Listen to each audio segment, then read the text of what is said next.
আপনার ভেতরকার কোষাগার। আপনার নাগালের মধ্যেই রয়েছে অসীম সম্পদ।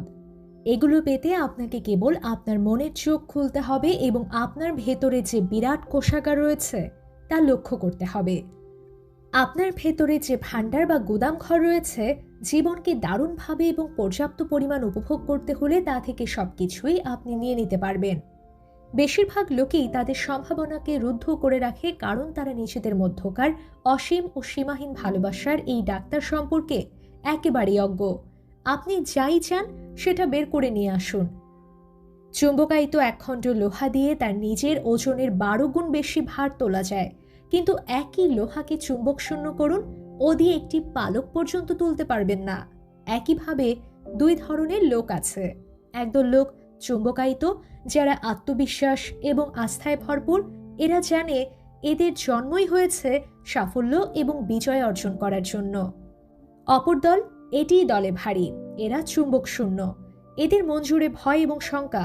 কোনো সুযোগ এলে এরা প্রথমে আশঙ্কা প্রকাশ করে, যদি আমি ব্যর্থ হই, যদি আমার অর্থ লোকসান যায়, লোকে তো আমাকে নিয়ে হাসাহাসি করবে।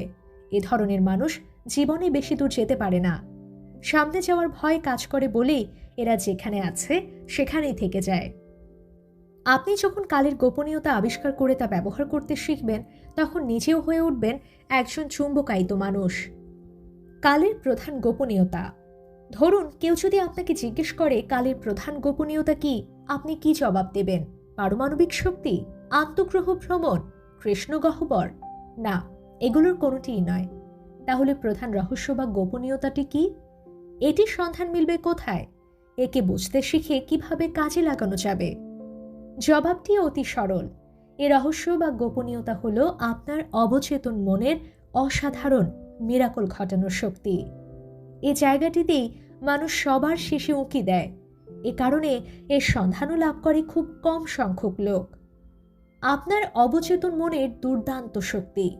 আপনার অবচেতন মনের লুকানো শক্তির সঙ্গে যোগাযোগ এবং তাকে মুক্ত করার উপায়টি আপনি যখন একবার শিখে যাবেন, আপনার জীবনে চলে আসবে আরও বেশি ক্ষমতা, আরও ধন সম্পদ, আরও সুস্বাস্থ্য, আরও সুখ এবং আরও আনন্দ।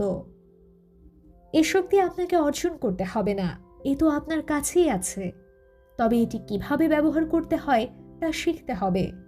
এটিকে আপনার অবশ্যই বুঝতে হবে, যাতে জীবনের সকল ক্ষেত্রে একে কাজে লাগাতে পারেন। এ বইতে যে সহজ সরল কৌশল এবং প্রক্রিয়াগুলো বর্ণনা করা হয়েছে, তা যদি আপনি অনুসরণ করেন, তাহলেই আপনি প্রয়োজনীয় জ্ঞান এবং দৃষ্টিভঙ্গিটি অর্জন করে ফেলবেন। আপনি নতুন এক আলো দ্বারা অনুপ্রাণিত হতে পারবেন, এক নতুন শক্তি উৎপাদন করতে পারবেন, যা আপনাকে আপনার প্রত্যাশাগুলো বুঝতে সাহায্য করবে এবং আপনার সকল স্বপ্ন সত্যি করে তুলবে। এখন আপনি সিদ্ধান্ত নিন, আগের চেয়ে আপনার জীবন আরো সময়োপযোগী করে তুলবেন কিনা। আপনার অবচেতন মনের গভীরে বাস করে সীমাহীন জ্ঞান, অপরিসীম শক্তি এবং যা যা প্রয়োজন তার অফুরন্ত সরবরাহ। এটি ওখানে অপেক্ষা করছে আপনারই উন্নয়নের জন্য। আপনি আপনার মনের গভীরে এগুলোর সুপ্ত শক্তি চিনতে পারলে তারা আকার গঠন করে আত্মপ্রকাশ করবে। আপনি যদি খোলা মনের মানুষ হন, আপনার অবচেতন মনের অসীম জ্ঞান বুদ্ধি আপনার জন্য সবকিছু অবারিত করে দিতে পারবে। তা আপনি যখন যে মুহূর্তেই চান না কেন। আপনি নতুন নতুন চিন্তা এবং আইডিয়া পাবেন, নতুন কিছু আবিষ্কার করতে পারবেন, কাজের নতুন ধরন সৃষ্টি করতে সক্ষম হবেন। আপনার অবচেতন মনের অসীম জ্ঞান আপনাকে নতুন ধরনের জ্ঞানের রাজ্যে প্রবেশের সুযোগ করে দেবে। আপনার অবচেতন মনের জ্ঞানের সাহায্যে আপনি যথার্থ সঙ্গীকেও আকর্ষণ করতে পারবেন। পেয়ে যাবেন সঠিক বিজনেস সহকারী কিংবা পার্টনার। এটি আপনাকে দেখাবে কিভাবে প্রয়োজনীয় অর্থ জোগাড় করতে হয় এবং এ আপনাকে অর্থনৈতিক স্বাধীনতা দেবে, পূরণ করবে মনের আকাঙ্ক্ষা।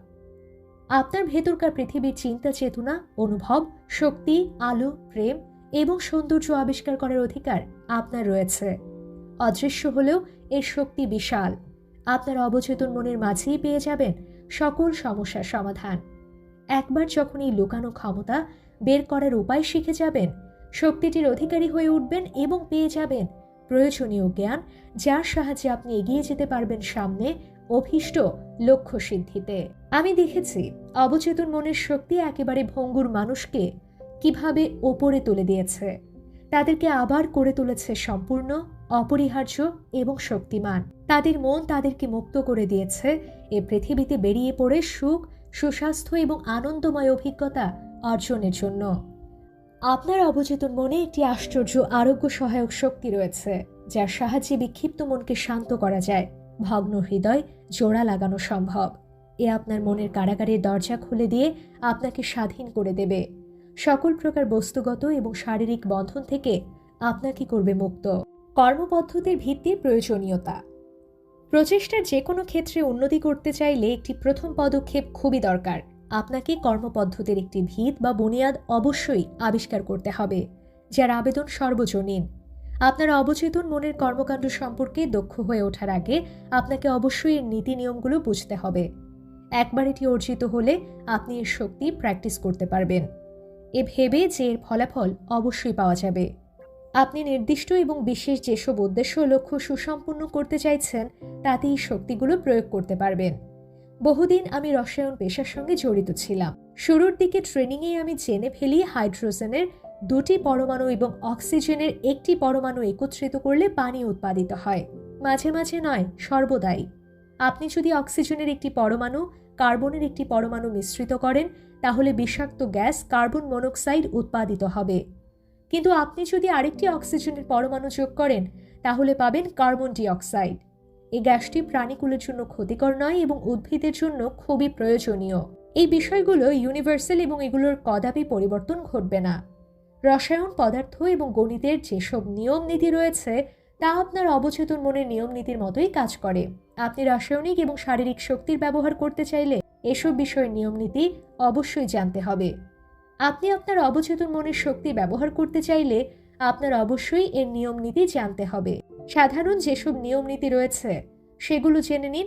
পানি তার নিজস্ব ধারায় বয়ে চলে, এটি একটি সর্বজনীন নিয়ম। তরল যে কোনো পদার্থই যে কোনো জায়গায় পানির মতো আচরণ করবে।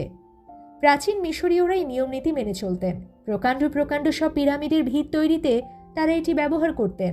বর্তমানে প্রকৌশলীরা কৃষিকাজ থেকে শুরু করে হাইড্রোলিক পাওয়ার স্টেশন নির্মাণের সব ক্ষেত্রেই এ নিয়ম মেনে চলে। অথবা নিয়ম মেনে নিন, ধাতব দ্রব্য উত্তপ্ত হলে আকারে বৃদ্ধি পায়। এ কথাটি যে কোনো জায়গায় যে কোনো অবস্থায় সত্যি। আপনি 1 খণ্ড ইস্পাত গরম করুন, এটি আকারে বেড়ে যাবে। ইস্পাত চীন, ইংল্যান্ড, ভারত কিংবা মহাশূন্যের স্টেশনেই পাওয়া যাক না কেন, আপনার প্রার্থনার জবাব মিলছে, কারণ আপনার অবচেতন মন হলো নিয়ম নীতি এবং নিয়ম নীতি দ্বারা কাজ করা যায়। উদাহরণ হিসেবে বলা যায়, বিদ্যুতের নিয়ম হলো এটি উচ্চতর থেকে নিম্নতর বিভবে কাজ করে। আপনি যখন একটি বিদ্যুৎ বাতি জ্বালান কিংবা ইলেকট্রিক স্টোভে রান্না করেন তখন বিদ্যুতের নিয়ম নীতি বদলে ফেলেন না। না, আপনি কেবল নিয়মটি ব্যবহার করছেন। প্রকৃতির সঙ্গে সহযোগিতা করার মাধ্যমে আপনি দারুণ সব আবিষ্কার করতে পারবেন যা বহুভাবে মানবতার মঙ্গল বয়ে আনবে। আপনার অবচেতন মন হলো মূল তত্ত্ব। এটি বিশ্বাসের আইন অনুসারে কাজ করে। আপনাকে অবশ্যই জানতে হবে বিশ্বাস কি, কেন এটি কাজ করে এবং কিভাবে কাজ করে। আপনার মনের নিয়ম কানুনগুলোই হলো বিশ্বাসের আইন। এর অর্থ যেভাবে আপনার মন কাজ করে তা বিশ্বাস করা, বিশ্বাসের ওপর বিশ্বাস রাখা। মনের বিশ্বাস মানে আপনার মনের চিন্তা ভাবনা, আর কিছু নয়। আপনার অবচেতন মন যেসব অভিজ্ঞতা, ঘটনা, অবস্থা এবং কর্ম উৎপাদন করে তা আপনার চিন্তা ভাবনারই প্রতিক্রিয়া মাত্র। মনে রাখবেন, নিজের মনের ওপর বিশ্বাস রাখলেই কেবল ফল পাবেন। ভুয়া বিশ্বাস থেকে সরে আসুন। ভুয়া মতবাদ, কুসংস্কার এবং ভয় যা আমাদের মানব জাতির জন্য মহামারী স্বরূপ তা কখনোই গ্রহণ করবেন না। বিশ্বাস করুন ঈশ্বরের বিধানে এবং জীবনের সত্যগুলোকে, যা কখনো বদলায় না। এতে আপনি কেবল সামনে এগোতে পারবেন। মনের দ্বৈততা। আপনার মন একটি, তবে একটি মনই দুটি আলাদা বৈশিষ্ট্যের অধিকারী। আপনার মনের দুটি কার্যক্রম একটি থেকে অপরটি আলাদা। প্রতিটিরই রয়েছে নিজস্ব এবং পৃথক গুণ এবং শক্তি। মনের দুটি কর্মকে স্বতন্ত্র করতে নানা নাম ব্যবহার করা হয়েছে। এর মধ্যে রয়েছে অবজেক্টিভ এবং সাবজেক্টিভ মাইন্ড, সচেতন এবং অবচেতন মন, জাগ্রত এবং ঘুমন্ত মন, ভলান্টারি এবং ইনভলন্টারি মন, পুরুষ এবং নারী হৃদয় এবং আরও কত কি। এগুলোর নিহিতার্থ যাই হোক না কেন, এগুলো দ্বৈততারই পরিচয় দেয়। এ বইতে আমি আগাগোড়া সচেতন এবং অবচেতন শব্দ দুটি ব্যবহার করেছি আপনার মনের দ্বৈত প্রবৃত্তি বোঝাতে। আপনাকে আপনার মনের দ্বৈত প্রবৃত্তি চিনতে এবং বুঝতে হবে। সচেতন এবং অবচেতন মন। আপনার মনের দুটি ফাংশন বুঝবার চমৎকার একটি উপায় হলো মনটিকে একটি বাগান ভেবে নিন। আপনি সেই বাগানের মালি। আপনি আপনার মনে সারাদিন ধরেই চিন্তার বীজ রোপণ করে চলেছেন। বেশিরভাগ সময় আপনি জানেন না যে এ কাজটি করছেন, কারণ বীজগুলোর ভিত্তি হলো আপনার নিয়মিত বা অভ্যস্ত চিন্তা। কল্পনা করুন আপনার অবচেতন মন এক ফালি উর্বর জমি, যাতে সব রকম বীজ, তা ভালো হোক বা মন্দই হোক, রোপণ করা যাবে। তবে আপনি কাঁটা গাছ লাগালে কি তাতে আঙুর ফলবে? আপনি বন উদ্ভিদের বীজ রোপণ করলে নিশ্চয়ই ডুমুর পাবেন না। প্রতিটি চিন্তাই হলো একটি কারণ এবং প্রতিটি পরিবেশ হলো একটি প্রভাব। এ কারণেই আপনার চিন্তা ভাবনাগুলোর দায় দায়িত্ব আপনার নিজের নেওয়া জরুরি। এতে আপনি আকাঙ্ক্ষিত পরিবেশ তৈরি করতে পারবেন। এখন থেকে শান্তি, সুখ, সঠিক কার্যক্রম, সদিচ্ছা এবং সমৃদ্ধির বীজ রোপণ করতে শুরু করুন। এই গুণগুলোর কথা চুপচাপ এবং দৃঢ় প্রত্যয় নিয়ে ভাবুন। আপনার মনের বাগানে এই চমৎকার চিন্তাগুলোর বীজ রোপণ করুন, যাতে সোনালী ফসল তুলতে পারেন। আপনার মন যখন সঠিকভাবে চিন্তা করবে, আপনি সত্যটি বুঝতে পারবেন। আপনার অবচেতন মনে সঞ্চিত চিন্তা ভাবনাগুলো যদি হয় গঠনমূলক, সুচারু এবং শান্তিময়, আপনার অবচেতন মনের জাদুকরী কর্মশক্তি সাড়া দিতে থাকবে।